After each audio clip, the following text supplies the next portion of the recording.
For the first time in many, many years, I have released a gospel single. I want you to go right now to wherever you listen, stream, or download your music from. Type in my name, Larry D. Reid, and look for The Blood. You will be hearing it on all of your gospel radio stations at the first of the year right now. Put it in your ear by going to your favorite area to listen to your music. And just say, Larry D. Reid. Tell that girl, what's that girl that be talking, the white girl on the thing? What's the name? Not Siri, but the other girl. Alexa. That can't be no white woman. Alexa. That's a Latino. Yeah, that's a Latino. Ask the Latino. Larry D. Reid. Play Larry D. Reid, The Blood. And she'll crank it up for you. Get ready. We're about to get started. Stay connected to Larry Reid Live. Take a moment and like the Facebook page, subscribe to the YouTube page, and hit the bell. Text Larry Reid Live to 33222. That's the words Larry Reid Live, no spaces, to 33222, and get notified when we go live. Become a member of Patreon today by logging on to patreon.com/Larry Reid Live.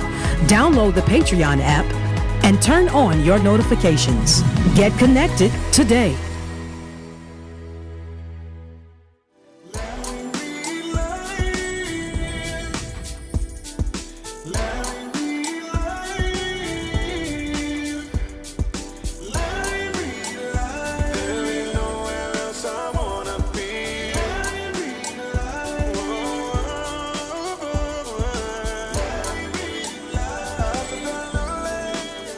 Introducing Larry D. Reid.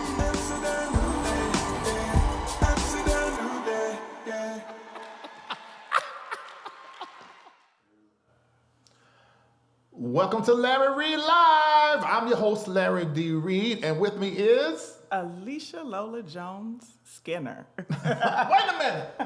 Oh, so Skinner is your married name? Yes. All right, so yes. We're here tonight, and we're about to have a great conversation. Absolutely. Which is the only way we know how to do it here. Now, this is what I need for you to do. I need for you to, first off, hit like, hit share, so that everybody can know that we're on. Because the way these algorithms work, and I know you know this, is that they only show it to a certain number of your following. And if enough people do not hit like or share or engage in the first few minutes, then they keep you at a certain level. They even do it with your posts.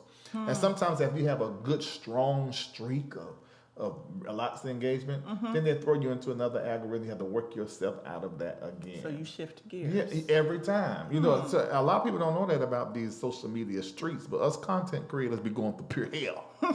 It rack your nerve. Like on IG, everything I posted this week, bam, and blowing up. Then I posted our post about why am I horny part 2. Oh, Lord. 0.5 people hit. Are you serious? It's because that's all they showed it to. Then the next one I put up on me and Jordan, same thing, not even 1,000 views, where everything else is 10, 18, 20. So it happens like that. It's just the world that we are in. And then when you've been a black content creator, that's a whole other conversation. But anyway, I want you to hit like and I want you to hit share so that everybody can know that we are on tonight. We're going to have a conversation, part 2. Now, if you have not seen part 1, you need to go watch part 1, because part 2 is probably not going to go that way. But then again, we don't know, because we're going to go through this book, Flaming. Jazz hands. Hallelujah. This book by Dr. Alisha Lola Jones, The Peculiar...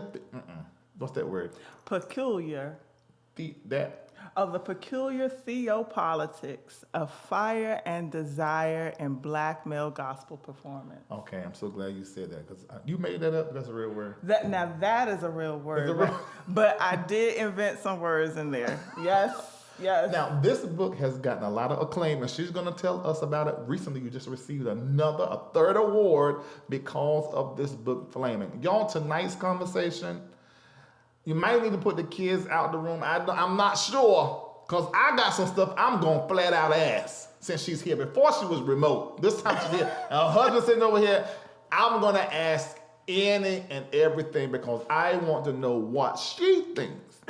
I want to know her point of view when it comes to certain things that we have even discussed on this platform. And I may open up the line so you can call in and ask her directly. What I need to do, concerning this because she's an expert in so many things. So hit like, hit share, tell Nada everybody that Larry Live is on. And I want to say thank you to the patrons. Those of you that have went to patreon.com/Larry Reid Live and signed up. You are the backbone of the MBN network. I want to say thank you for supporting making the network so strong that we can do Larry Reid Live, that we can do the Reformation Experience, that I wish you could have came to. You definitely got to come. I saw the footage, though. Yeah, it was awesome. Yes. It was amazing, actually. Wow. I'm going to do it again this coming up year and have you there as a panelist. What? Sit you beside, Lord, what's that woman that folk don't like I love so much? Bishop? I love her. Yeah. I love Bishop Yvette Flander. Yes. She tickles me. Yeah, she's extremely smart. Absolutely. And she's quick-witted. And so I want to have her back, of course, to just have a conversation. You know, a lot of times people come up here to the platform and they want it to be church. And I said, no, I'm a Christian. Yes. A Christian, what I like to say, 'cause I like to differentiate between this other stuff that's out here. And but the show is the community. Right. And that's all faiths, all thoughts, all ways of thinking and being. Yeah. And so the conversation can't be limited to a Bible conversation or just to a Christian perspective. Yeah. It has to be an open conversation. Now, a lot of times it's going to be Christian because I am Christian. Yeah. You know, so it's going to be like that. But what I love about your book and you is that few Christians I meet are so, number one, educated. Because you're for real doctor. Oh, Lord. You ain't got a doctor of theology like me. But I get my D-man in a few months, I'll be finished. But you are a researcher. Oh, absolutely. And and you know what? I just want to say something about that. It was honorary doctorates that put food on my table. My parents got honorary doctorates, and I am humbled by those who are researchers and were honored in that way. So I don't diminish it because I was fed by it. Yeah. People need that level of honor. Yeah. I just ask that people don't diminish mine. Right. Listen, each one, reach one. Exactly. It's a lot of hard work, and it is expensive to put yourself through the schooling and things of that nature. And it is a mental, because when you are doing your dissertation, the process, the survey, and all of that, and the stand before the board, you sort of get, it almost breaks yourself. It does. And you have to question yourself, you know, It does. to do a proper project. Yeah. You know, so that, I went through all of that, but I stopped for a couple of years, but I went back to Hosanna, and so I finished. I'm almost at the end of mine, you know, so I'll be finished in December. I won't get my stuff until I'll be finished my D-man. Because I had doctor of theology, it's nice. I mean, and then I had an honorary one that somebody bestowed upon me, which I didn't even reach for. I'm not saying there ain't nothing, it's just that they want nothing. And so an honorary doctor for nobody ain't much. My Lord. You know, so I rejected that, you know, but I wanted to finish, you know, to have that D-men. I mean, although my work is not in that as much, it's more so an entertainment, but I wanted to have it. So, number one, I haven't met too many Christians who are, number one, as educated as you. Number two, you're very understanding. I think that's a gift. Maybe it shouldn't be, but in this world, in the world that we're in, you're very, very understanding. It's like you seek to understand what has not been understood. And you seek to define what has not been defined. And I respect that because that's what I seek to do. And you do it in such a great way because you're way smarter than me. And I don't have no problem with saying that. I'm not going to accept It's just a little bit though. But you is smart. Listen. But you are smart. No. There's been some stuff you say, I'm like, what the hell is that? Listen, you built this all by yourself. You are pretty smart. You see what I did yeah, there? you're You see right. what I did there? And you plug the song. Listen. Yes. Dang. Okay. See? All right, so we're about to get into the conversation, and the book that you're going to hear me referring to, the chapter heads, because I looked in the book and I looked at all of them. You know how we do when we want to read a book, we go and say, let me go ahead and see what the contents. Now, I'm going to tell you guys Lord. these 8, which is my favorite number. One of mine too. Okay. Number 1 is I am delivered. The Pentecostal altar call and vocalizing black men's testimonies of deliverance from homosexuality. When I saw that, I said, wait, is she going there at the beginning of the book? Absolutely. It's already called flaming. Yes. You know, the flaming is what we say. Is that when normally a black male seems to be, some people say homosexual, but seem to be feminine, you know, or a little bit too much in their expression, or too expressive, and you go a little bit too far. Yeah. Look at that flaming, whatever over there. And number 2 is men don't sing soprano. Black countertenors and gendered sound in the sermonic selection. I read it the first time, but I just read it again, and I just got some. I always talk about this gendered sound in the sermon. Let me tell you this, because how in the world you gonna birth men in the church and all the singing everything's feminine. I was just having a conversation with somebody the other day. I said, I love worship. Yeah. But it gotta have some in it, because otherwise it feels too feminine. Yeah. And the producer I was talking to, gonna finish with my gospel album, he said, man, I never heard nobody articulate like that. I said, man, you didn't watch the LRL. Hell, I've been saying that for years. Yeah. Because I don't like it. Why do I have to? Now I got some feminine ways. This hand do like this sometimes. I get it. Hold on. Kings are gracious too. You right, are gracious. Yeah, I like those. And you said last time you called it another kind of masculinity. Feminine masculinity. Yes. Because I have it because a lot of women was in my life. Yeah. And I'm in the church. Yeah. Singing the most feminized music in the world. Yes. You know, so but I don't like it. I want to be able to be a whole nigga and love the Lord. But why not be the spectrum? Why not have access to the whole spectrum? Agree. I fully agree. And so, but there is a part of my mind that says, how come I cannot be very rough around the edge and raw and still be very much broken before the Lord? How come it has to become? I look at a lot of the young guys now, in order to be spiritual, they lay down their masculinity and they pick up a feminine version of masculinity. They feel it's actually more spiritual than masculinity. Right. And that's not right, is it? I'm asking because you're smart. Before we get into this, when in Rome, I was supposed to fit my sunglasses on. They got to be the luxe ones. Look, the bishop done the same thing. I'm gonna mess around and make that a thing when you close this. I meant to have my little wire one, but this is what I picked up. But these are I can't see without my glasses, but these I do have them very dark, so they do look like shades. But is that okay? Can I say? Am I offending anyone, or am I saying the right thing when I say I want to be able to be rough and worship? Yeah. And not have to. Not saying it's wrong, but have to feminize my masculinity before I am received as spiritual or in tune. Right. Well, thank you again for this conversation. For me, it's really not about an ideal masculinity in worship, because when the Spirit is moving and we are unafraid and we are even undignified, as David was described, you should be able to access whatever your preferences and style is. Your style and your preference may be that roughneck, hard around the edges, but it might also be, you want to be a flag waver. I mean, that might be how you are feeling an interpretation of the Spirit in that moment.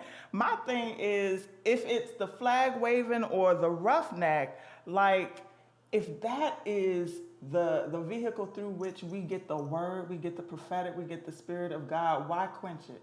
Yeah, the inspiration now, the inspiration can come very Like there's a clip that used to be online. This is my prayer time, but we're up here talking.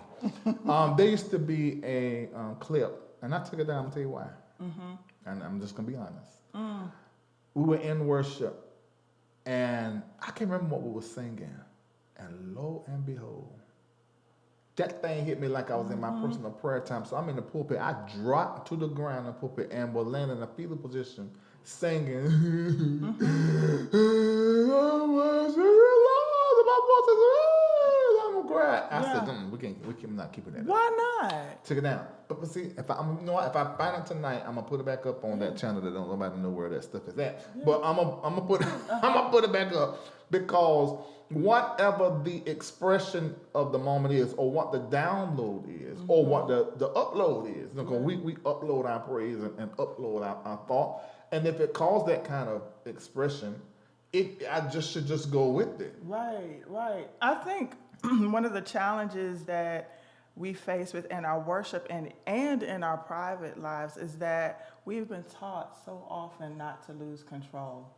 And that if we were to break down those barriers, we would get so much more liberation, healing, recovery. There's just so much in our brains about what is right and perfect, as opposed to what God is doing through us. Yeah. How is God able to freely move us? That's what I'm interested in seeing. And, we have a lot of folks who are talking about toxic masculinity, masculinities that are too hard, too aggressive. And here you are, perhaps with a contrite spirit, a repentant spirit, or a humbled spirit as a breadwinner, as a leader of an organization, having shepherded so many. We need those models of masculinity that understand grace. That's what kings do. Kings understand mercy, not just judgment, but they are actually, ideas of royalty are actually those who are able to show us a great capacity for a wide range of the use of power. And we need to see that sort of use of power. Because the journey I had in church and in spirituality, it made me more open than normal. And if I will be honest, there were people in the church, particularly women, more so than men, who told me, okay, wait a minute now. Right. That you're doing a whole lot of screaming. What you're just screaming over there like a little girl. What you're over there screaming. But they didn't even know my trauma. They didn't know my pain. And they didn't know my gratitude. My gratitude was as deep as my wounds. And as a result, even now, if I think, it's a mantra in the church, but it is for real. When I think of the goodness, it's my soul. It's my entire soul. Because it's as deep as my trauma. Right. And as deep as my pain is. So when you said we struggle in the black community in particular now, with being open, is that European? Is it because, I don't know what it is. I mean, what is it that told us? Because it's not African to be closed. You can go look over there. They everybody's fully open and expressive. But African Americans, not so much so. And if we are, it's some expression of anger or some outgrowth of something traumatic, and it comes out in an outburst or in an expression that may not be as positive. Where is that? So I research as an ethnomusicologist. I research music and culture, and your question engages that part of what I do, which looks at the ways that we have internalized European values, and we may not have realized it. In many ways, and actually Archbishop Jordan cites this particular scholar, Rene Descartes, who talks about the separation between the body and the spirit, or the body and the affect or emotions. That is a Western idea. For us, we want to be as incorporate it into our embodied experience as possible. We want, you have mentioned ministering in Nigeria or among Nigerian communities and communities throughout the diaspora. Just look at how folks give their offering. Oh, yeah.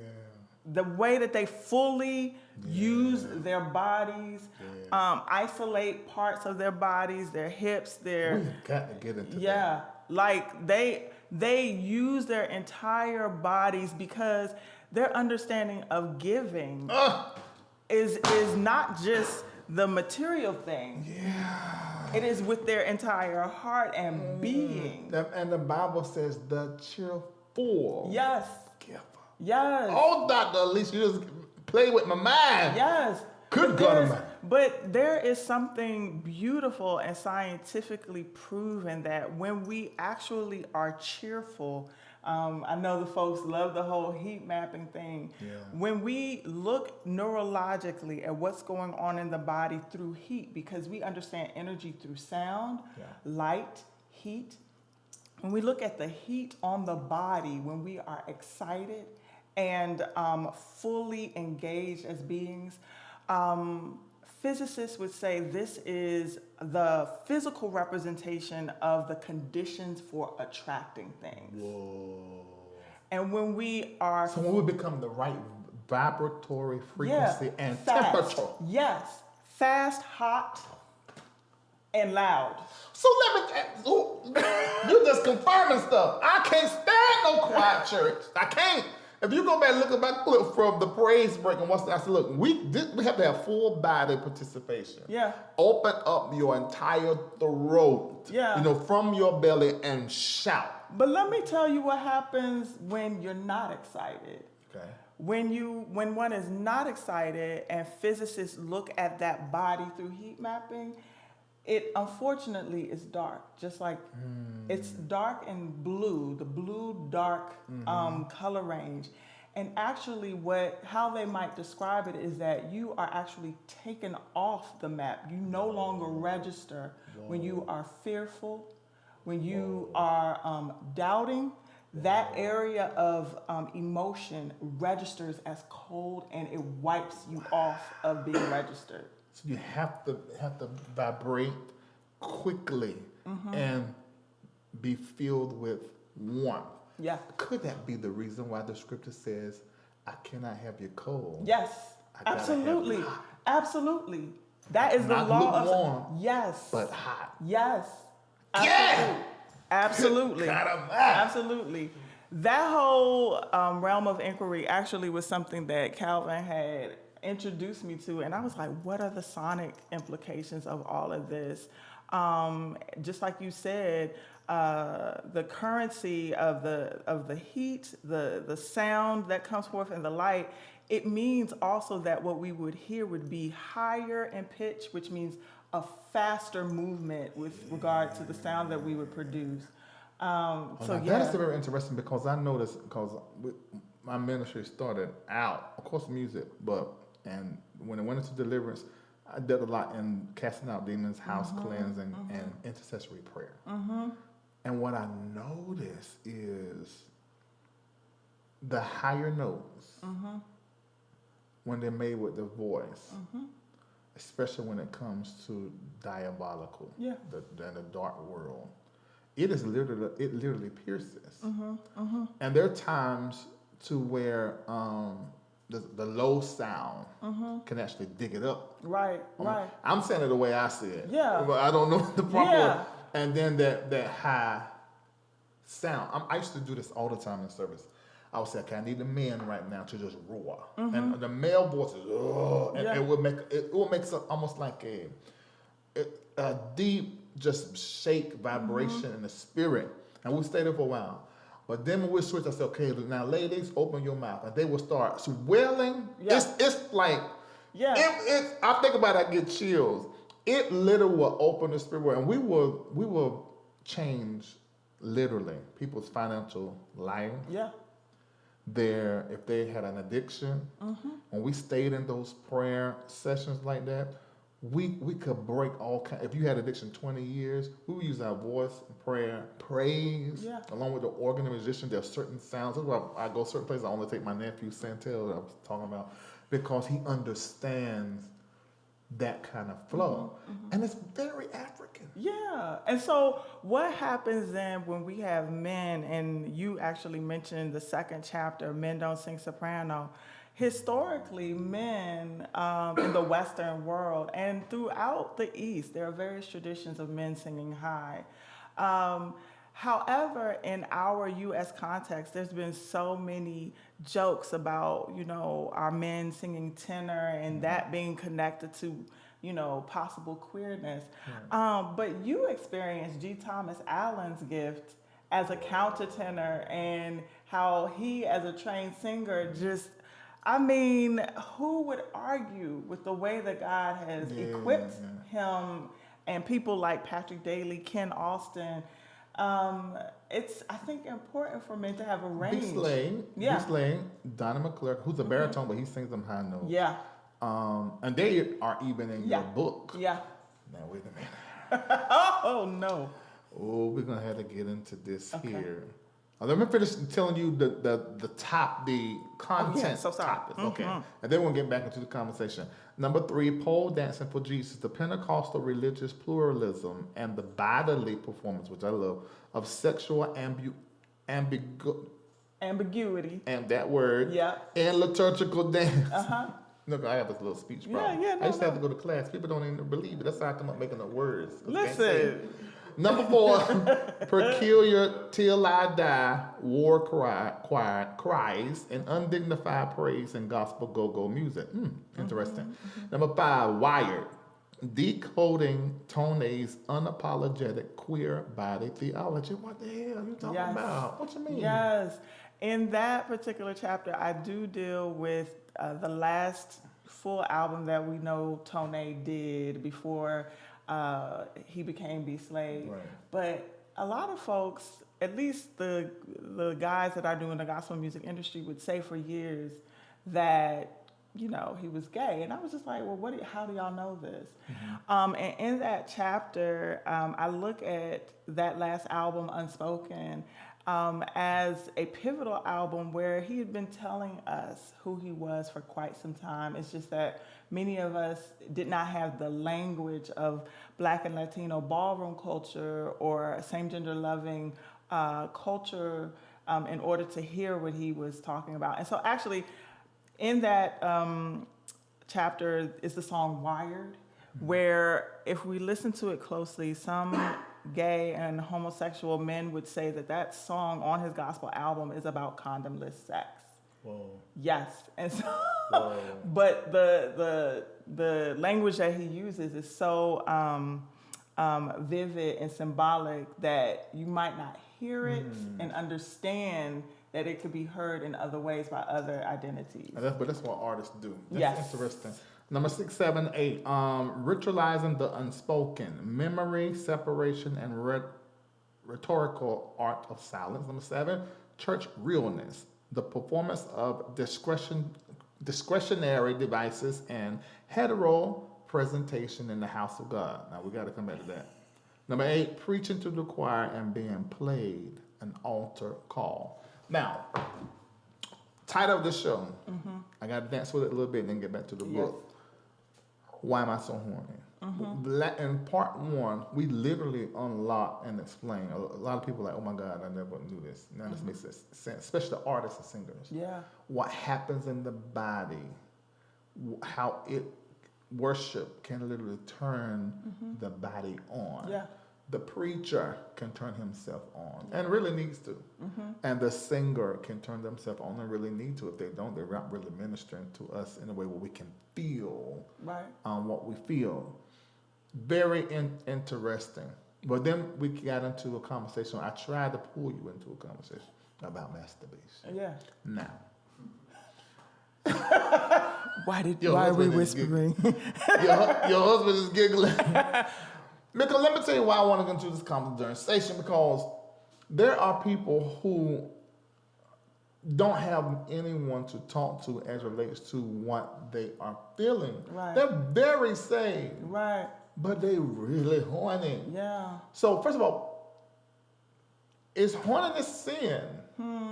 Is it sin? Do you say horniness is sin, or is that natural, a human thing? What? Yeah. So one has to be horny in order to, or turned on, aroused, stimulated, in order to be prepared for the sexual act.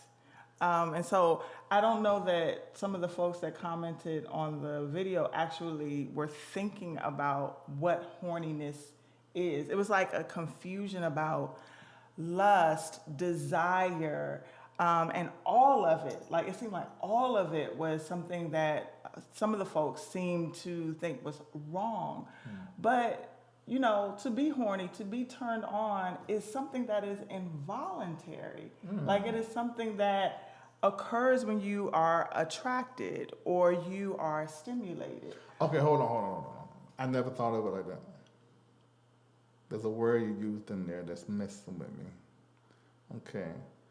Being turned on, aroused, or horny is involuntary. Yeah. I just needed to sit with that because, not because I come from a horrendous past around sex and sexuality and violations. So I had to do some work to not see sex as wrong or a sex drive. Yeah. And I don't anymore. Yeah. But what you just said just made me realize, oh, there's still some stuff left in your consciousness surrounding sex and arousal because I have not had the thought like that to where it is involuntary. It is actually the result of attraction. Now, that may not help nobody in this room but me. Yeah. But I'm just thinking about that. It is the result of being attracted. Yeah. I guess because for so long, and even sometimes now because of the position I am in, there's a whole lot of people that would like just line up and just say, look, I'm going to do you Monday, Tuesday, Wednesday, Thursday. You know, just because. Just because. Yeah. And I can. Yeah. You know, because of the position that I'm in. But because I'm in a position, I do have to have more restraint than norm. And I can't just go be regular.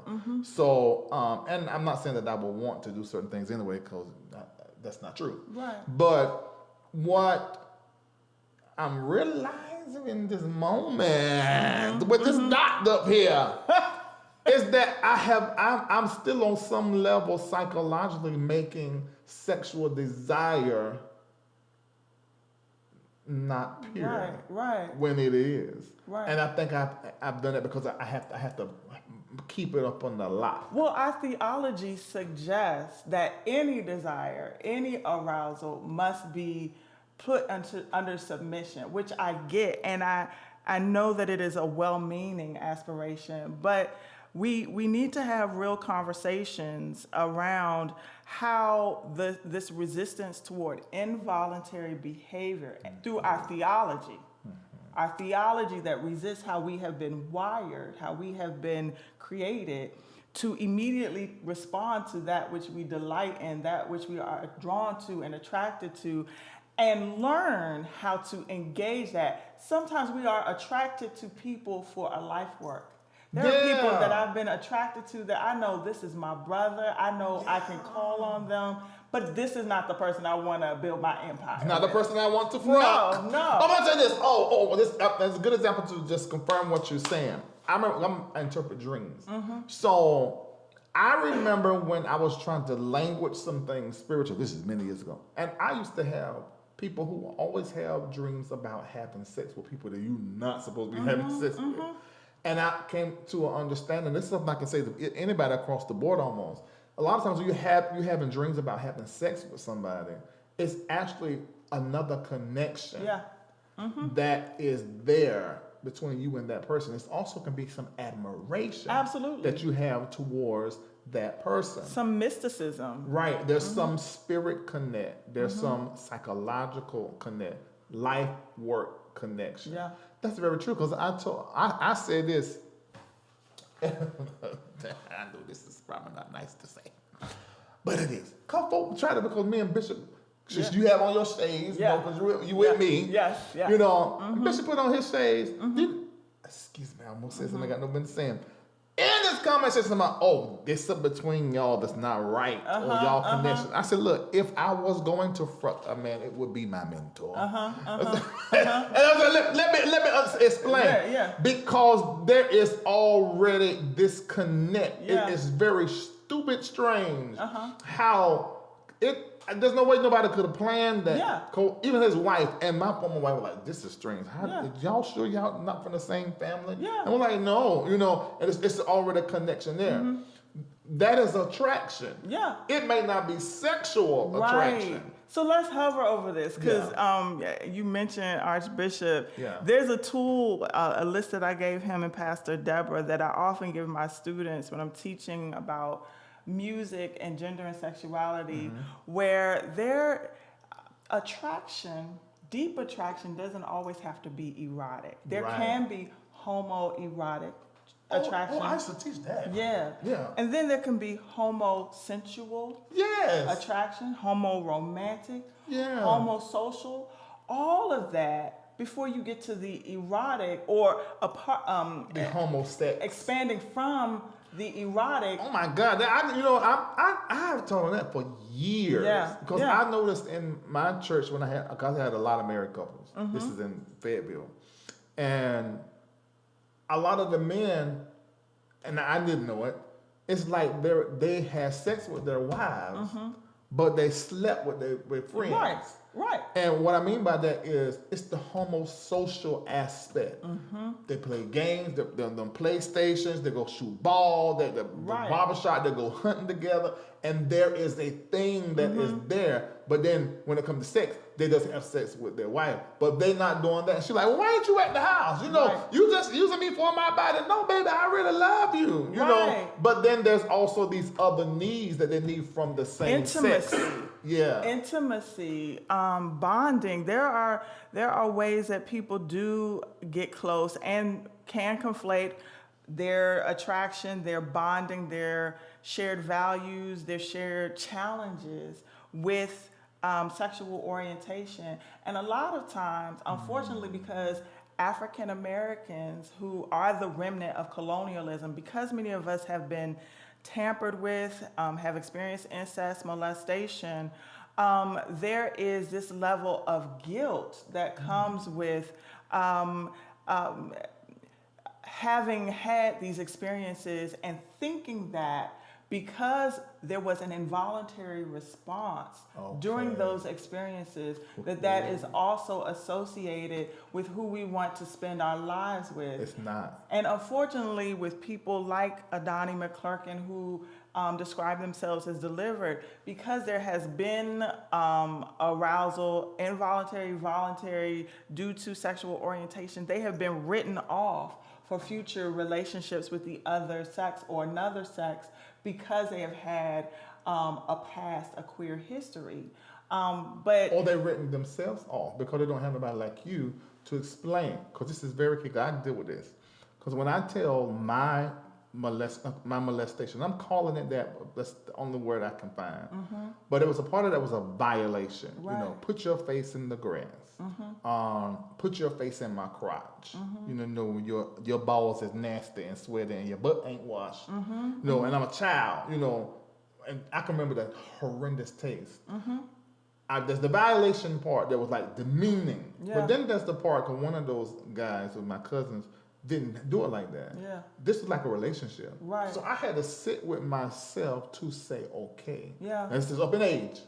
Look back and I had some stuff mixed up because I'm thinking, okay, I've been lying to myself because I did not like what happened. Right. But I nutted. The blur, absolutely, yeah. And I did it over and over again. Yeah. So that was pleasurable, and I had to realize, hold on, you enjoyed this part of you. Now, this violation thing was a whole issue because it made me really angry and was with people when I was growing up because I was still angry. But I had to sit with that, and then I had to, after I work all of that out, and not blame nobody, look at myself. Then I had to make a decision Now, who am I going to be? Right. First of all, who am I? Right. And what do I like? And so I had to go through all of that as well. And I think this is my opinion about Don McClurkin. Now, he could be a gay man or ex-gay, however. But I think because they have not taken the time to, without judgment, look at themselves and see who they fit, who they love, who can they emotionally connect to, they may be defining themselves as something they are not. Right. They may be. In response to what you said, two things come to mind. The Donnie part, in many ways, your stories resemble each other because his was the product of a couple of male family members. Mine was 6. Yeah, he had a similar sort of story. So how does one untangle all of the meanings associated with their sexual past when it is familial and when it was same gender?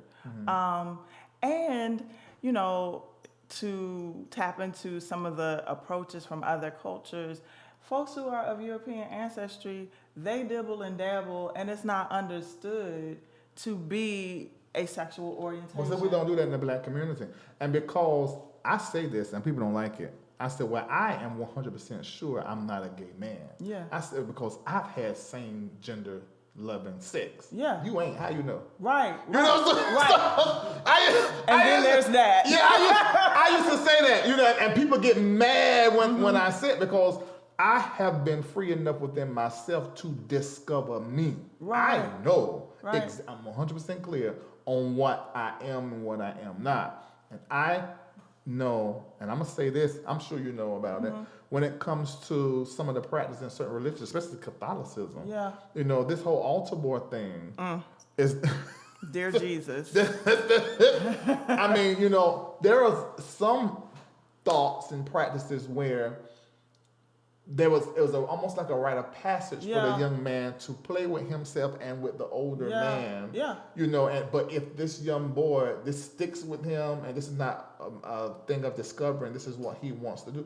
Okay, well then he's gay, especially if it goes to anal penetration. Okay, now this is a problem. The oral compilation, all that was part of the learning. Yeah. Now I'm sure you know about that. Yeah. But we just don't talk about it. Or the idea, and then I want to go back to the masturbation piece for the women. Okay, great. Yeah, because there are even cultures where adult men, depending on the position, are not considered to be gay, depending upon whether they are the person being penetrated or they are the penetrator. Yes. It is said that in Brazil, for example, and you know, things can be debated and researched. This is conversation, but that this idea of the one who is penetrated is the one who has to be queer, homosexual, gay, and the one who is penetrating is just using them to get off like they would a woman. Yeah, because it had to bottom. It takes a level of, and this is just from because. Aside from when I got, that's nothing I chose to. I don't have that. My prostate don't work like that. But from it probably could work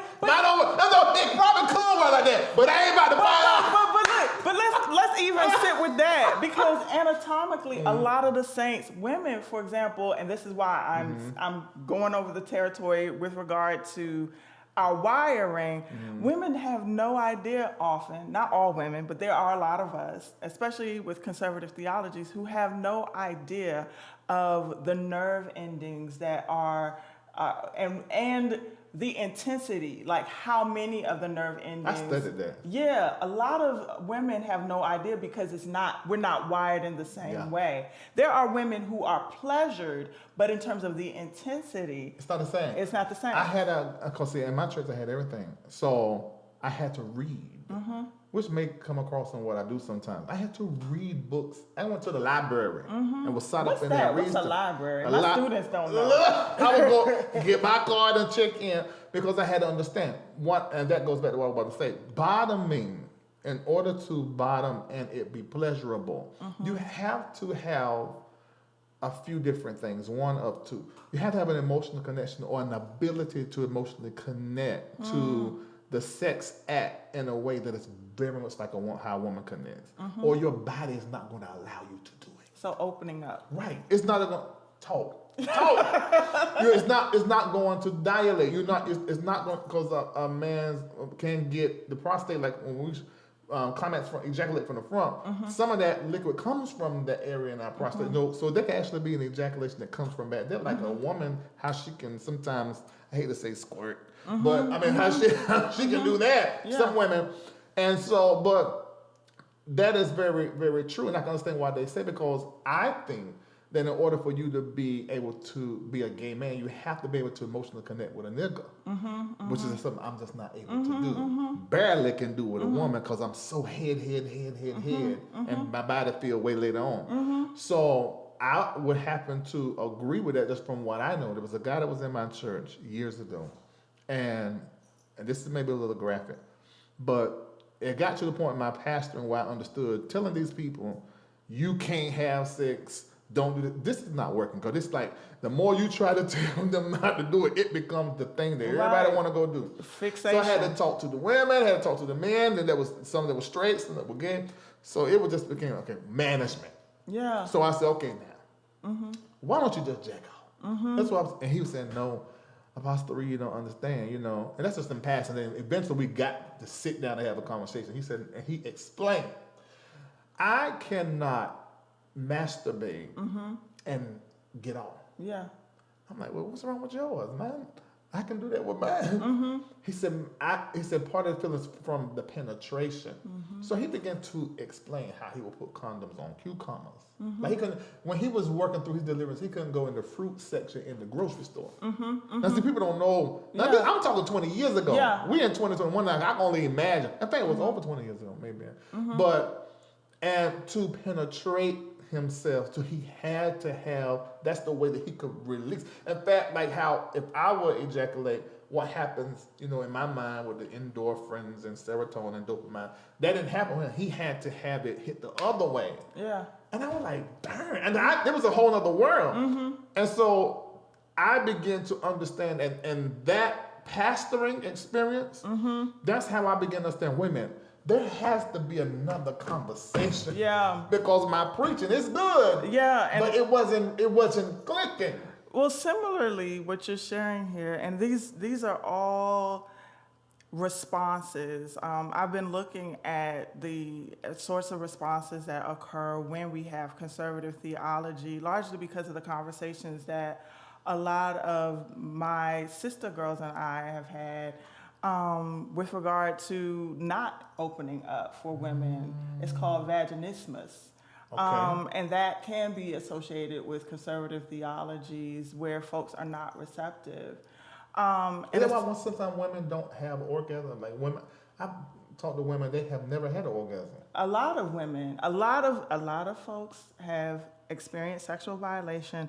A lot of folks are dealing with challenges with intercourse. A lot of folks are dealing with challenges surrounding foreplay, because there has not been any sort of conversation around these things, and there is not permission to lose control. I want to just... That's so connected to our worship. Yeah. That's the worship conversation. And when I was looking at the comments in our last conversation, because I learned from pushback, this is when I know the pressure points and what to explain better. And this will be probably graphic for some of the saints, but some of the women, you know, were talking about masturbation, and folks wanted me to make a theological assertion about the position of masturbation, though my role in this book is as a music researcher, right? One of the things that I realized when we're talking about masturbation with regard to women is I think men presume that it is digital, so using the fingers or outside objects. But some of these women actually had me chuckling, because they were like, I'm staying away from masturbation. I'm just going to keep my legs closed. And actually, one can masturbate with your legs closed. Your legs That's true. closed. Yeah. So these sorts of this lack of knowledge about, and the way I learned that was like, years ago on, I think, Oprah, where this woman was talking about a young lady who had unfortunately been violated, but this is not the only way that people learn this. And she was clenching her legs, and that indicated to her babysitter that there was other activity going on, and it was described as masturbation. And I don't think folks even have any sense that you don't have to be in intercourse or digitally stimulated with, fingers or objects, but it can be very discreet. Yes, and I learned that from Pastor. Everything really, them 20 years in that box, Pastor, educated me. And I learned that from some of the women. You know, I had a female that couldn't. She would look for the railroad tracks in the community to ride over them in her car. Yeah, so a vibration. I know it sounds funny, but I ain't lying. If I'm lying, I'm flying. She would, she said, I just stayed up all night and I was just riding through. What the hell? She was, in the that same vibration was, and it's like I knew about crossing the legs and I knew about, I learned from her. Yeah. So it's just, I haven't said all of that. We've already discussed how... She should have moved to Georgia. Potholes everywhere.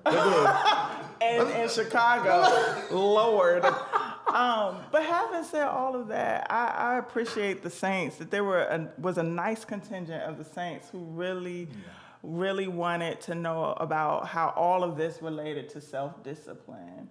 Or being appropriate. Because I'm horny, so what do I do? I'm horny, what do I do? Tell me, Dr. Alisha, I'm horny. Tell me what do I do? I think it's, first of all, understanding what arouses the person. So I shared last time, for me, intellectual conversation. Oh, me too. Yeah, that is a moment in which I'm excited, I am charged, I am amped, in a similar way to ministry, because I'm in the zone. They call it the zone. There's a similar sort of experience in the body as with flowing in what you do. So knowing what that flow is for you. It may not be the intellectual thing. It may be something attached to your profession or your vocation, knowing how you're wired, but then also what your convictions are, what things you need to have in place. If you are unpartnered, what are the ways in which you satisfy whatever that arousal is? Now, unfortunately, as my spouse pointed out, some of the folks who presented themselves as being really, really, saved, sanctified, filled with the Holy Ghost, and avoiding all sorts of temptation, might very well be using food to deal with the stimulation and the desire that they wrestle with on a daily basis. That we often, what is the term? Sublimate. We often suppress and transfer substitute through other ways, and it may not be sexual, and it might also be harmful. Absolutely. One of the things I do, food is one, but then I have an addictive personality and come from a world of addiction. Then I watch myself. So I may, I did it a few minutes ago. Eat my little something I ain't supposed to eat, but God, it was so good. But then half it cut in half, or only the little part. Another thing, work. Yeah. I absolutely, which is very profitable for me. It may not be for everybody. And that's another rise. Right. It is. I can get into work, and that will offset, some other things. But conversation, this is how it was. And your husband is sitting. Her husband. I'm sure y'all. Her husband is sitting right over here. So y'all know her husband is sitting. Hey, Calvin. How you doing? The president of a fan club. I love it. Hey, Calvin. Right. Okay. So when I make this statement, this is what the kind of conversation you're having was very. Can be more stimulated. When I used to go out and just meet different people, in fact, if I had not have grown up, I would be in so many different relationships, because I used to, when I can talk to somebody like this, that's okay. We have to have sex, because that's hope. I'm turned on. We're having a great. So to answer my own question. I'm horny, what do I do? Is that you really have to do a lot of soul work and a lot of mature. Know what you like. Yes, and grow up and know how to put lines of demarcation. Right. You know. But you know, the saints often know what they like and then act mean and aggressive toward it as well. Now there's a smart person word for that. What is that? Mean and aggressive? No, when you mean and aggressive at the very thing that you really like. What you call that? That's something. Mean and so people who are racist, slave owners had sex with black women. Yeah. And black men. And black men, absolutely. Yeah. And that's in here. Let's see. It's in, I think, the chapter on chapter 1, Delivered. The ways in which enslavers had sex with black men in order to publicly, in order to show to the community that they have made their powerful black men to submit. And also there was envy in that. Yeah. Because, you know. Was stronger. Right. Beautiful. I lost my train of thought. What were we talking about? Well, you're explaining how people, they envy something. Oh, yeah. So in the church, after our last conversation, I was talking to some of the saints, and I was saying, is it often in the church that we are taught how to deal with what we are attracted to? Like, if we think a person is beautiful, do we know how to be in their presence, be nice to them, and be okay with not being able to make good on that attraction? You know, that is, I've seen this amongst women. When they come into the church, if that woman is beautiful, and it may come from our religion that the devil is pretty. Yeah. You know, that's what that was. The devil is beautiful. He presents himself as a beautiful woman, as a beautiful man. So when we see somebody beautiful, we look for the devil. Yeah. Or we see somebody that has something that we want or is attractive. Okay. That you can't be attractive and pretty and beautiful and saved and right with God. Absolutely. It's like we see God as poor, ugly. And that is some strange. Somebody done a head job on us. Yeah. Or I think it comes from that. Oh yeah. I mean, that's the crabs in a barrel mentality that definitely, you know, for generations we were pitted against each other because we were led to believe that there's not enough room at the table. But here we are at the same table, and in this physical space, clearly there's enough room. But unfortunately, because now is the time that we need to explore new language of intimacy and love and attraction, we can deal with those demons, if you will, of the lack of welcome for people that we think are awesome or we think are fabulous. For me, when I see an awesome woman, like your children's mother, as you say, when I see an awesome woman who is fulfilling her goals and making shifts and good decisions, or even in her vulnerable spaces, or when she needs to be seen in predominantly white spaces, that to me is the beauty of being a believer, being able to show up for that dynamic, attractive woman. But then also, how do we respond to people who are of a different gender who we like? Yeah. And who arouse something within us, but may be married or may be disinterested in us. Do we know how to still show up and be in the presence of people that we are attracted to when it's not returned? So can we be horny and holy? Yeah, absolutely. Absolutely. Because that sounds like what you're explaining, how to be horny and holy. Yeah. You can be turned on. You get turned on by the preacher. You got to get turned on by the preacher in order to part with your money. Yeah. Huh? Oh, hold on for a minute. Now that she has brought that up, our favorite number around here, our God number around here is $8.88. If you are listening and you are enjoying this, I want you to take a moment, hit that Cash App, $8.88, hashtag, MBN Network, Venmo @ MBN Network, or you can go to the Larry Reid Live website and click donate, which is the fastest way. LarryReidLive.com, click donate. You can do your $8 or $20 or $50.88, but make sure you have some 8s all the way in there. Click donate there, or text the word give to 404-800-4530. Now, we're going to get even farther into this conversation, but I want to let you guys know something. We are about to reveal something on November the 22nd. It's a little bit about my life. And then we Is it start. the documentary? It's a documentary. And they interview people from my family back home. This is for real. They say whatever they want to say. Oh, Lord. Yeah. Okay, so I'm going to show you a clip of that. Then we're going to be right back to finish this conversation with Dr. Alisha. I need for you to hit like, hit share, and tell everybody about this conversation, because everybody needs to be on this educational, inspirational conversation. I'll be right back. Even though he has not always been protected, he's always been a protector. Broken people saw that signal and done what they thought they needed to do to the request that I was making, and they just chose improperly. He never told me nothing.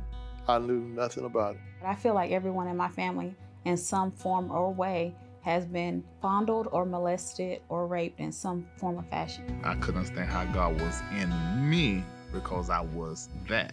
Larry was tolerated versus celebrated. There's a wrong way and right way to do everything, and Larry always seemed to choose the wrong way. Yes, I was drugged and raped, and that happened when I was 17 years old. Misfits have an ability to stick out.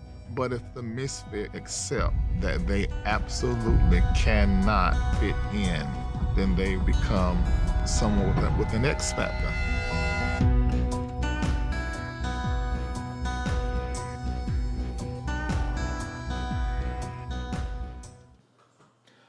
November the 22nd, that is Thanksgiving week. Pull your whole family around. It's going to air right here live. It's going to premiere.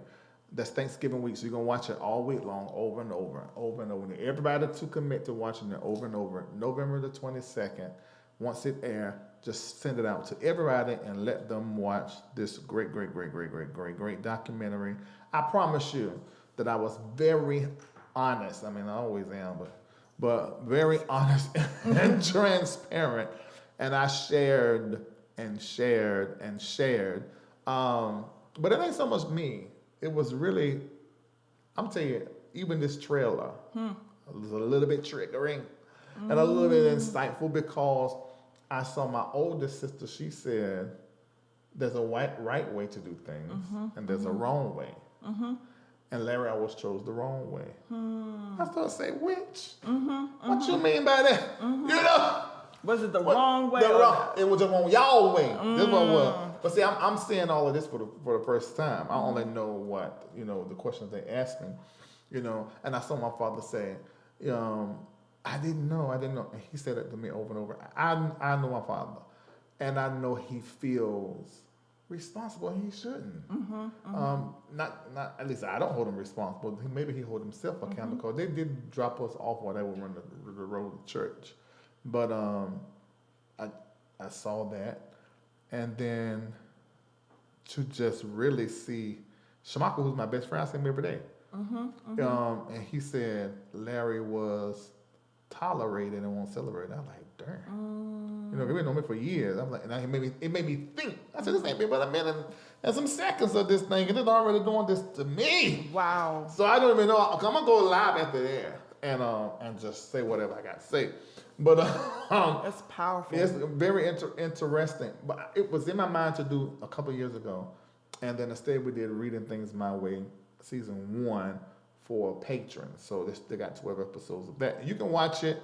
You either become a patron, and you'll watch it free, or you go to vimeo.com/on-demand/RTMW for Reading Things My Way. And you can watch it there.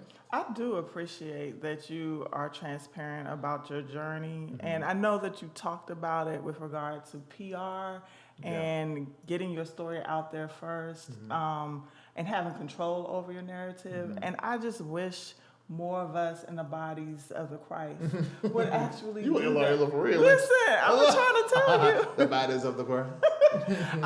Listen, I really wish that we would really believe that we are freed through our testimonies. You know, and I was taught to be quiet, but I wasn't wired to be quiet. I was wired to be very honest. And as time went along, they told me that, okay, some stuff you don't say. And I just learned that there was a bunch of boards. Because, it just was not. No. I need Larry and people like me need to be able to just talk. Now, of course, I got a whole lot more sense now than what I had before I would call names. So I'm telling my whole story, and my family are going to have to figure out who it is, you know. A few family members know, but that's not the point. The point is I'm in the healing work and the work of helping others. So I'm not, I don't need to get it back on nobody. I don't need to blame nobody. I don't blame nobody. Even those that did really violate me, I don't blame them. I'm sure they got a story they just never tell me. Well, there's some that did can't tell me. But I'm just not in that space. And I've done a lot of work, a whole lot of work. And I'm a very blessed man from doing the work. And so I don't think I need to get into the energy of trying to retaliate. And I just don't, cause we want, and I hope it really helped my cousins, cause all of them got my story. See, y'all just know me. Yeah. But, bruh. But your cousins out here have that story. Yeah, she, too. and the reading things my way, my cousin that was married to Shamako. Your viewers, your cousins. Oh, yeah. I thought you were talking about her, cause she told something in the reading things my way. I'm like, I'm like, what? You know, so a lot of my family members have that story because it was us. We were violated, you know, and we violated each other. It was horrible. And had I not moved, who knows what it would have been, you know. But when I got saved, the first thing God said, leave. I'm like, what the hell? Wow. I said, these people are saved. No, I'm coming from a family of prophets and preachers. But there was this thing underlying it. And it was wicked. And actually, I believe it really started in a generation prior. Our family was on a plantation. Absolutely. And remember our conversation about buck breaking? Yeah. And a part of buck breaking was having family members to have sex, mother with son, which is why MF is not something that we should adopt, because it was literally making a man have sex with his mother. The MFer. Yeah, that's a part of the buck breaking legacy. By buck breaking, you mean? Buck breaking was, black folks were referred to as bucks, or terminology that's like cattle, and we were made to breed by any means necessary, and it could have been family member with family member. And honestly, as I was doing this research, some of our, and I mean, it's a hard pivot, but some of our most famous musicians in the gospel music industry are products of incest. Richard Smallwood learned late in life, maybe 4 years ago, that his mother and her cousin actually had him. Wow. He just learned that right after his mother's passing. Whoa. And that was a big revelation for him. Whoa. The one who is the architect of one of our most beloved songs, and a friend of mine, I consider him an uncle. That was a humbling experience to figure out that his cousins were his brothers. Good God, my master. Yeah, and he shared it in his awesome award-winning autobiography. As he has dealt with, the ups and downs of being a celebrated musician, and also depression, he beautifully walks us through his story as a masterful musician who has ignited worship around the world. Yeah. And how can we argue with how God has used him, even with that backstory? I sometimes think that does he use those with those backstories more? It just seems like it. When the more trauma, the more hardships, the more struggle, the more rejected. It seems like they're. And it can be a slippery slope, right? Because there are those who would hear it and might feel uncomfortable with, holding up pain as something that is needed, right? But then there are preachers who always say that what we have been through will not be wasted. And so whatever the spectrum of issues are, because we each have our portion. Yeah, absolutely. We each have our portion. It's not wasted.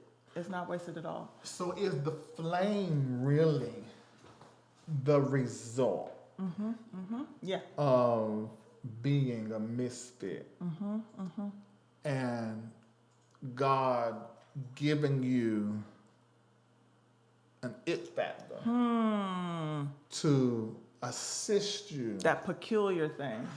To sort of assist you in existing as you are. Actually, in the introduction, I talk about different definitions of flame. Of course, you already mentioned the flamboyance, the really demonstrative sort of stereotype, where you look at this person and they may not have told you they are gay or same-gender loving, but a lot of how they present themselves to the world just leaves you with a lot of questions. There's that aspect of flaming, but another definition, and here I think of Claudette Copeland, the Reverend Dr. Claudette Copeland, who tells us that with much affliction is much anointing. And by that, I hear that in many ways, and for me, I hear it as there is a trial and a testing, or as the saints say, a faith not tested cannot be trusted. And so there is a dimension that people are able to trust you because not only do you have this insight, but you've gone further and done the work of revelation and revealing what lays beneath your insight.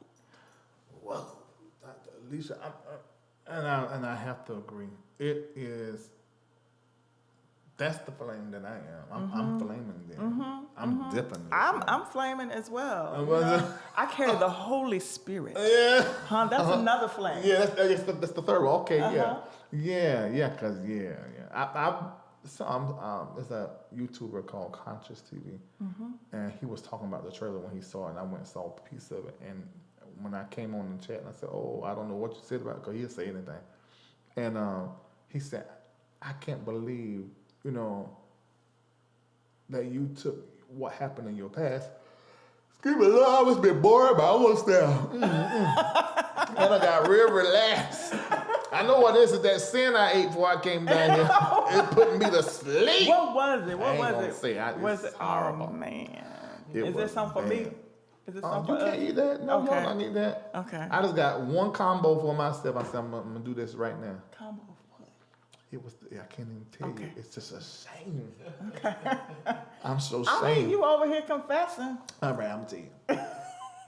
Well, I was sitting in my room, and I said, I need some of these about 4:30. Well, whatever time. Kendall it was, over here getting real precise with the timestamp. And I said, I want to have me something that ain't got no business. And I done like, and I tasted it. I said, Nancy, can you go to Burger King? You wanted the flame. Look at that. I might have been prophetic. Look, I wanted that flame broiled whopper. And I want to say, I make sure get a little side of barbecue sauce I can drizzle on top of it. And make sure they put some bacon on top of it. I went all the way. Bring me sodas and some fries. I ain't eat all of it, but I enjoy. Oh, that ain't all. Okay. I like their chicken sandwich too. I said, give me one of their chicken sandwiches. The breaded one. So what I did to get the taste of it, but not get all the fat, I took the bread off everything, Right. and I took the milk. That was responsible. But it still ain't right.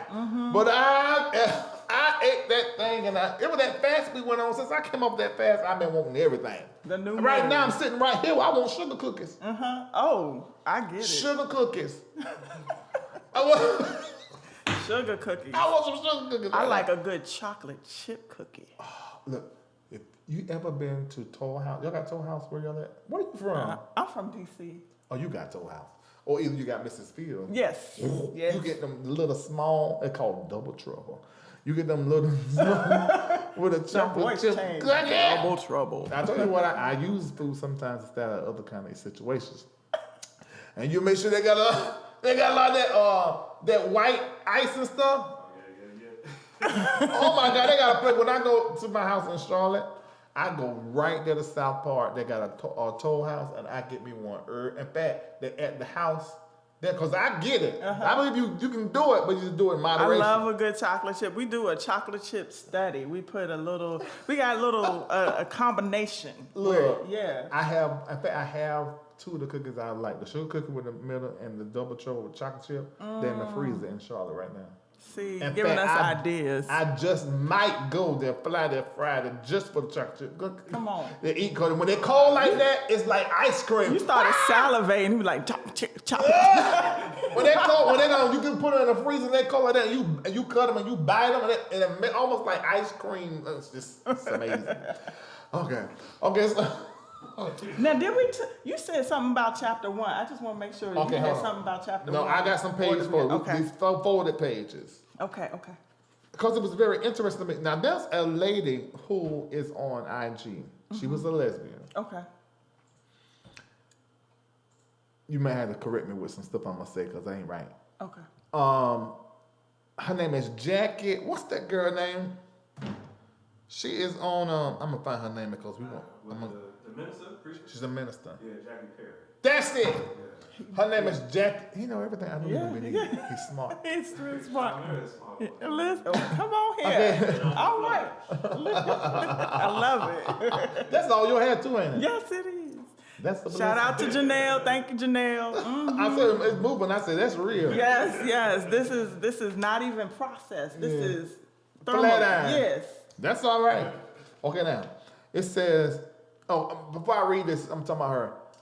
I posted a clip of her on IG because a statement that she made that I thought was very forward. Now, there are a lot of people came in that's about blah, blah, blah, blah, blah, blah. I mean, I get that, but I appreciate anyone that attempts to have a conversation that ain't been had. This is what she said. She said, people think, because she's a lesbian and now she got a husband and children. And she said, people think when you get delivered from homosexuality, that God makes you straight. And she said, but that's not true. I can't believe that girl said that. I said, now either she read a good book or that girl walking with God. It made me think she read a good book though. But I'm going to ask her about it because when I sent the clip she put the other day talking about what she said, I only use the Holy Ghost and not sage for cleansing or something like that. I don't like them. I'm like, girl, everybody know you burn sage. Before there was Lysol, there was sage, saints. That's what people used before the technology of aerosol. It was sage. I know. Right. I'm like, why am I gonna make that demonic or whatever? But I guess it was clickbait because Jamal Harrison Bryant made it a thing at one time. But I was like, okay. Because in my mind, if you can make a statement like she made about the homosexuality, if it's by revelation, I see people do this a lot. They make these statements that's like level 10 revelation. I'm like, oh my God, okay, they're woke. Right. But then they make a statement like, wait a minute. It's like You can't be at level 10 revelation authentically and then make that statement. You read a book. You took a dive like the stock market. You read a book. This is a good conversation because this is go with the what we call gay churches. We really shouldn't. I don't know if we should or not. Welcoming and affirming. Yeah. I noticed some of their stuff don't line. I'm saying if you got the revelation that God loved you as you are, like Bishop Flunder, I think she really had a revelation from God because some of the other ones that don't make no sense. Cause how y'all got revelation of all this stuff about who you are in God, but then some of the things y'all practice, you make the women not wear pants. Yeah. They got to cover their head. I'm like, now wait a minute.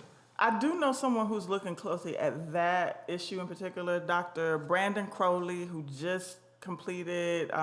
recently completed his dissertation out of Boston, doing beautiful work on, as an openly gay black male minister and singer, he is actually looking at how patriarchy and heteropatriarchy, those practices are coming into these welcoming and affirming churches that one would presume would do away with all of that. But that let me know something. Yeah.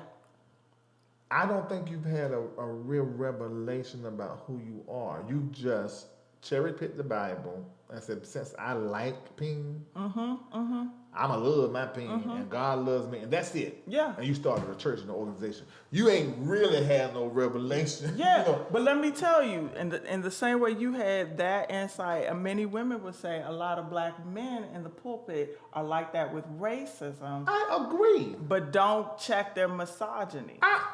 I'm saying the same thing. That's what I'm saying. That's that level 10. Oh my God. Oh Lord. When we get to the racism thing, now that you want to really irredentate me, because I don't understand.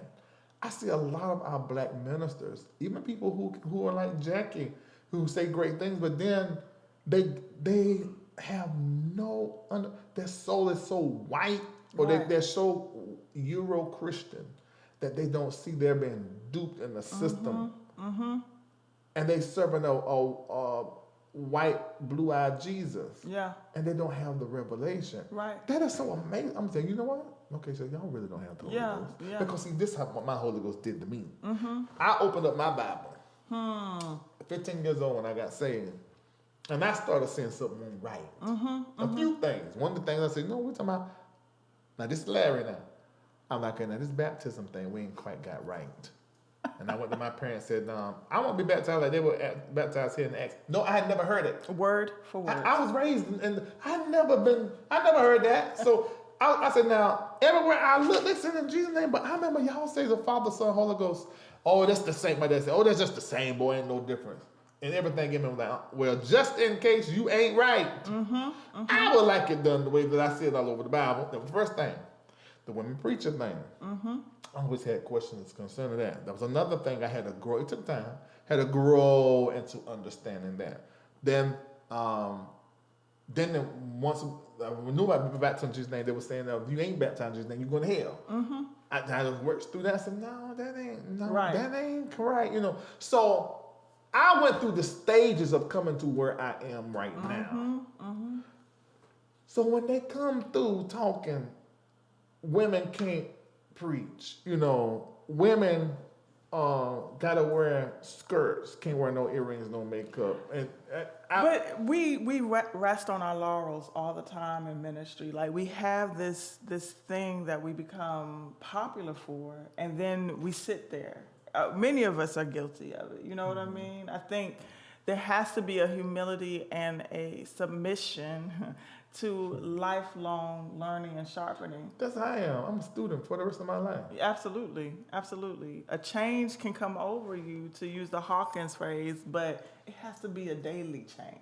Yeah, okay, all right. Now, since we talked about her, you got in the I'm Delivered, page 39 says, what is deliverance from homosexuality?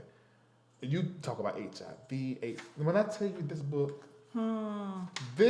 is well written. Thank you. This is a well written book, and it's so educational and it's informative. And I don't know how it's so informative, but at the same time, it's sort of juicy. And I think it's because you're talking about stuff we do not talk about. My Lord. So I'm like, oh Lord, no, she didn't say that. You know. So just real quick, what is deliverance from homosexuality? Yeah.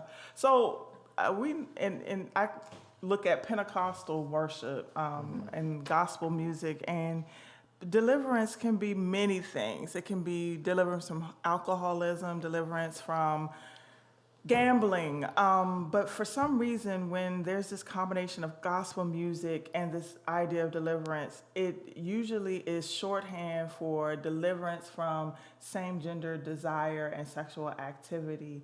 And what I have found as a researcher is that when folks describe themselves as delivered from homosexuality, it can be a testimony with my heterosexual hearing.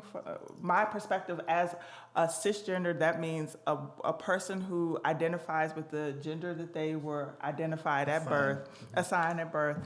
And as a heterosexual person, I hear that initially and I'm like, okay, this person is now like me. This person is now like someone who is attracted to the opposite sex. However, there are those with whom I've interviewed and talked who would say to me, okay, cool, but we understand that we being same gender loving people, they would say, well, yes, that could be a way of understanding it, but it could also be heard as I am now admitting to my queer history. I may continue to have same-sex desire. Somebody may be about to out me and I am doing a preemptive gesture. I'm also advertising that I have this history. So if there is anyone who is interested, they know that I have this experience. You just blew my mind. Because I always wondered why people need to come out. And how is that attractive to women who might be potential partners? For a man to, before everyone, tell his sexual history, for whom is that information? That's what I'm saying, but you just answered it. So a lot of people who need to come out, I always knew, I said, it's got to be something else because it's not anybody's business. So they must need to come out to themselves. Yes.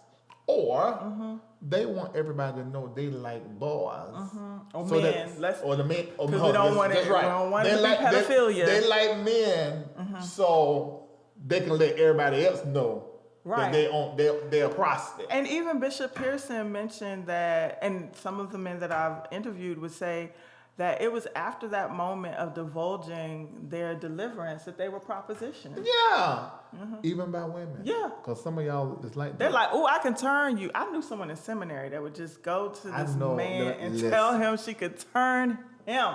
That was going to be her ministry for divinity school. But if anything can turn a man to make clear, pussy's possible. Really? So yes, it is. So if let me explain, because he could be mixed up. Confused. Right. And just think because you can get.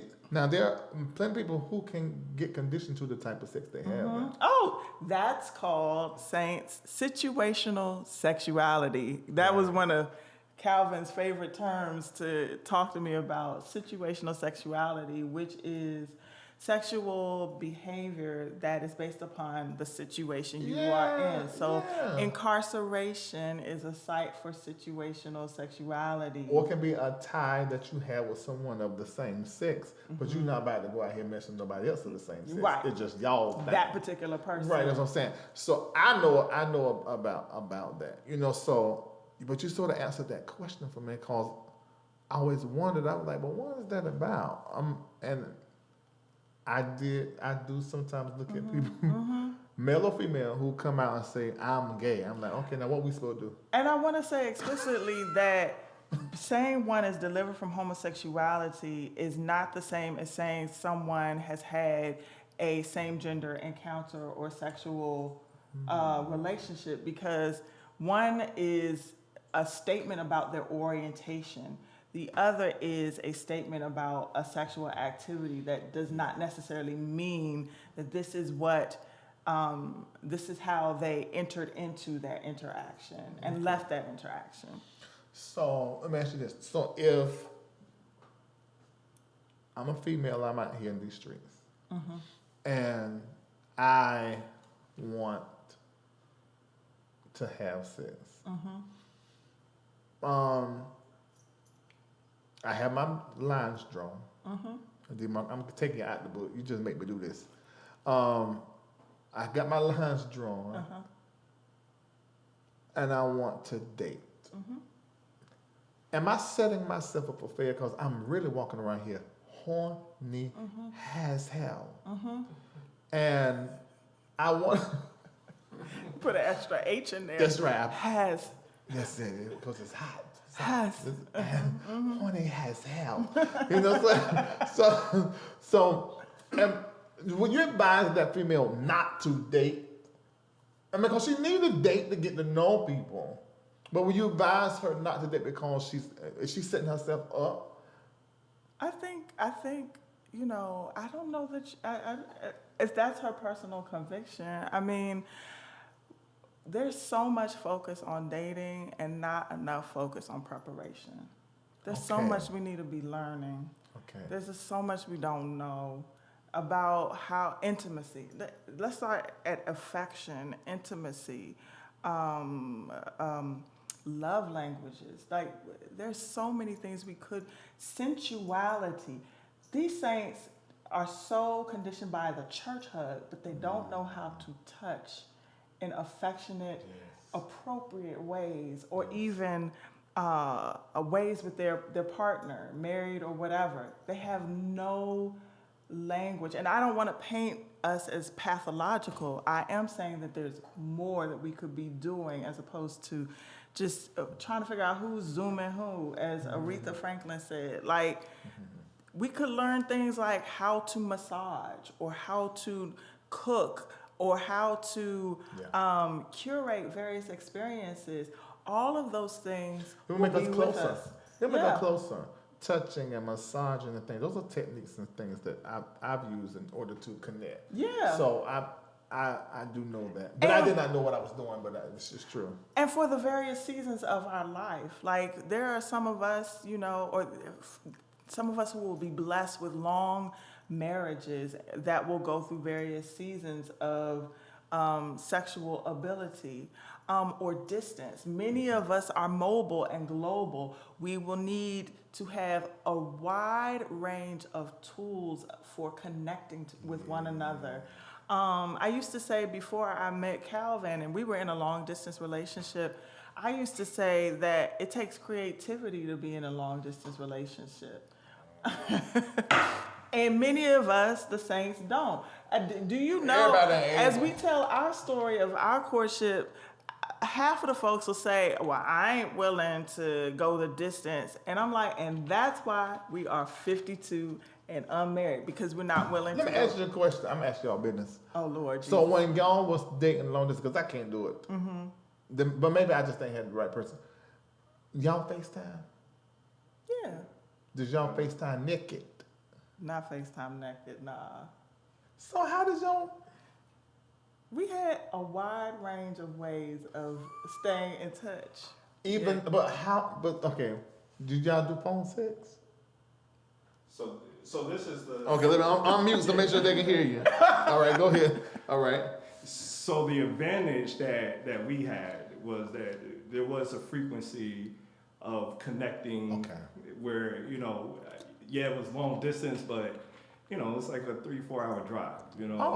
And when we would come to see each other, you know, we spent a significant time, you know, a few days. So ask me that question if I was, you know, 20 years old. You know, this is when, you know, we're, you know, in our mid to late 30s. But 20 years old, if we were doing this, it definitely would be a challenge. But because of our journey, because of our ability to understand first who we were and how to express our particular needs, and be and he honest went to and seminary. Yeah. So he had a whole lot of ways of asking some quality questions. Asking quality, you know, because I've been there, done it. Because I got caught up. I did get caught up, right, with the church girl persona. Even being a minister myself, and almost getting to the trappings of if you're a minister, especially if you want to be a pastor, you better be a partner. You better be married. So fortunately, unfortunately, I had to go through a particular journey where I did get caught up in the church girl, the church woman, the demonstrative spiritual sister, and I was deceived. But then, because they didn't know how to think, they were only going by what was taught by the church, by what they have been colonized to think through the church.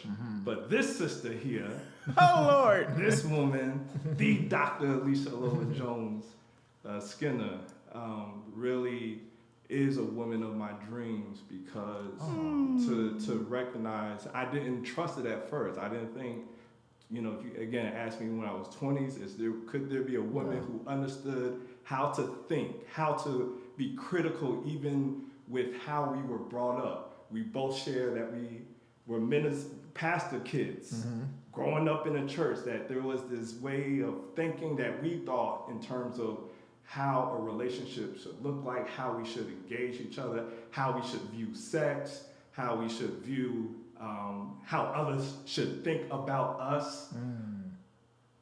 I came to this young lady and recognized immediately that we had this way of thinking that aligned, that was like, we are no longer colonized. We are liberated. I met a liberated sister. Wow, that's so amazing. That's so amazing. You know what? This is what I'm going to say to you guys. This is my thoughts. I'm not going to say this is a prophetic word, but this is my thoughts. I think flaming is the beginning. That's what I think, and I think flaming. First of all, everybody should have this book. Let me just say that. Everybody should have this book, absolutely. And how can we get this book? dralisha.com. If you get it from dralisha.com, I will happily sign it for you. Thank you. The last time we appeared on this show, folks really were very supportive. And we've been fortunate to use this book with various ministries to have the darn conversation. And this what we just did right here, this is what the motive behind this book was. It wasn't to get people to do anything that wasn't spirit-led or holy, but to have conversations where people would get away from the stigma and understand that they were freed. And so please get it from dralisha.com. We will lovingly put it in the mail with a signature. And we are open to engaging ministries around these sorts of conversations. Bishop Flunder, my home church, International Kingdom Church with Reverend Dr. Martha Jones, my mother, and Archbishop Jordan are the pastors who out the gate were like, we want some copies. Your Patreons have supported, and it's been nothing but love and stretching. Yeah, but see, this it's a shame that we have to sort of put religion down to have a conversation. We really should be able to have an open conversation with our religion, but it seems as though it's not possible. But your book allows us to do that. And I'm going to say this, I really think that you guys can teach us so much just about sexuality. The sexuality conversation is just not being had. And people are making some dumb decisions. Right. And I think just having that conversation, I think that's what flaming allows us to do. Yeah. I mean, because flaming, of course, you stay around, you know, the black male, but even the idea of sexuality, I do want to, there are certain terms that I have to restate so that we're all on the same page. Because of heterosexual understandings, when we say sexuality, it's often intercourse, specific, just intercourse, penis into vagina. But through research, we understand that sexuality is not just tied to reproduction. I'm gonna say it slowly so people can absorb it, but it is about the distribution of pleasure throughout the body. The distribution of pleasure throughout the body. And so if you're having this conversation with a lesbian, for example, their range of tools will be different than what a gay man or homosexual man would understand. First of all, anatomically, they are different. Intimacy looks different and feels different for them. And so the common ground for people who are lesbian, who are pansexual, etc., is how they interpret the distribution of pleasure. So you create a conversation that can be had with a whole lot of different types and kind of people. Yeah. Yeah, so sexuality, we have to broaden what that term means, you know, in order for us to have the right kind of conversation. This is absolutely great.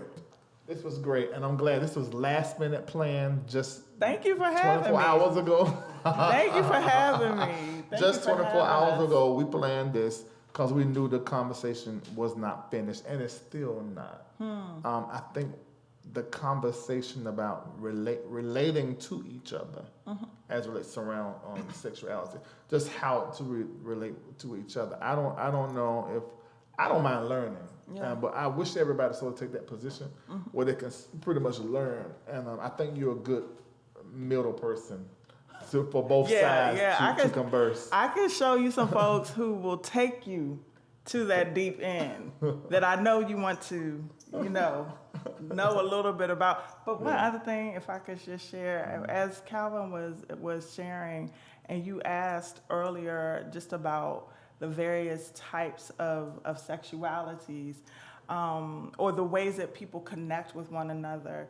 My parents, when I would tell them about Calvin and our journey, I would often weep. And my family was just like, why do you keep weeping? And I was like, I don't want him to think I'm strange because I'm weeping. But as a person approaching 40, meeting someone with whom I could ask tough theological questions, who was willing to be valiant and self-giving, but who also had a praying life, there was a way that we resonated that regardless of who he was in the streets or on his CV, I bore witness in my spirit and in my being the deeper levels of compatibility that my parents said was orgasmic. They were like, this is the intimacy that we need to be talking about in the church. Where, I find him attractive. I loved his IG post. He's very sensual and affectionate. He makes me feel like a lady.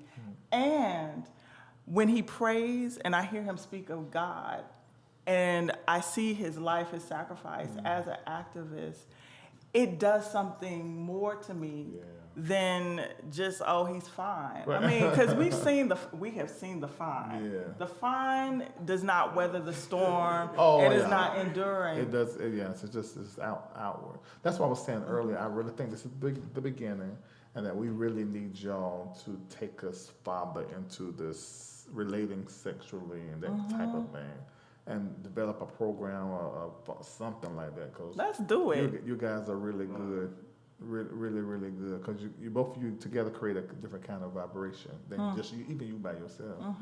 So that's dope. I was noticing when he was talking. Something else I was going to say. Something you said a few minutes ago just hit. The vibe, the resonance, intimacy, affection, sensuality. I can't remember. It's probably that Burger King Whopper. I just said that part. What it says, I said it's not prophetic. When I was saying, I'm not saying this is prophetic, but this is what I think. I was talking about the vibe. When he started talking, and it's a different vibe than when you're talking on your own. I said that needs to be developed into some right sexuality and relating, that type of thing. Yeah. If I just say on that note real quick, because actually my godfather, Gardner Calvin Taylor, out of Concord, would say we have to understand how to get outside of the Bible, and how, especially through our relationship, how that connects is that we can get so caught up. And even, I'm not even going to talk about how illiterate we are around the text, Jesus. But even as folks, don't and cannot connect the text to real life. Yes. That we are human beings that, as my dear spouse has shared, wonderfully made, marvelously made, that we ignore the fact that God, the Creator, calls us to live life and live outside the text in a way that we become the living Word. Yeah. And we should be able to connect and relate to folks in a way that doesn't feel like I'm being harmed. Yeah. I'm not using it to manipulate, but even as y'all are having that conversation, I'll say to you, Larry Reid, that what you have been able to do is get people outside of the text in a way that relates to folks, that you are reaching folks that would have not normally been invited, embraced, because we're so rigid, we're so caught up in performance and perceptions of what others think. And so walking along Alisha and being able to cross paths with you just affirms the necessary work that is taking place through y'all brilliance and y'all ability to say, I'm free and liberated. So let's get liberated. That's all I have to say. Absolutely. The benediction. That's the. It is. I believe this, and if I can say it like this, having conversations outside or beyond the Bible. For me, it makes me understand the Bible in this, what I believe in this truer context. And so I'm going to continue to be involved in creating conversations that the community just need to have, and it be as it is. All right, you guys, thank you so much for tuning in. This was really, really good. This may give us about a month or two of not having to do another one, but we got to do another one. Yes, please. We're going to have to do another one. Yes. But you have to go to Cambridge, right? Did you get a job overseas or something? Yes, we are all, where I go, you go. Okay, all right. Cambridge, England, University of Cambridge, I will be the first person of African ancestry to teach on a faculty position at Oxford and Cambridge. But I do want to shout out Dr. Samantha Ege, who is a fellow at Oxford doing amazing things, and we're going to be joining forces, just really trying to show how awesome our music is. Great. And so y'all will be coming over. Okay, yeah, we'll come right on over there. And while we're talking about music, I need all of y'all to take your hand. I know that's right. Let me get my phone out. Over there and get the blood. Now, Andre Crouch had a song called Jesus Lord, and I love that song. My church used to sing it. Ooh, Andre and Crouch. this song is really, it's Andre Crouch's energy all over it, especially in the middle and the end. So go and get the blood by Larry D. Reid. Just type my name, Larry D, R-E-I-D, and research. Look for the blood. Listen to it tonight. Listen to it over and over again. dralisha.com. Go and get the book. Please. For thank layman. you. dralisha.com. Thank you so much for coming. Thank you for having us. And thank you so much, man of God. No, thank you. All right. Good stuff. All right. All right. God bless. Stay connected to Larry Reid Live. Take a moment and like the Facebook page, subscribe to the YouTube page, and hit the bell. Text Larry Reid Live to 33222. That's the words Larry Reid Live, no spaces, to 33222, and get notified when we go live. Become a member of Patreon today by logging on to patreon.com/Larry Reid Live. Download the Patreon app and turn on your notifications. Get connected today.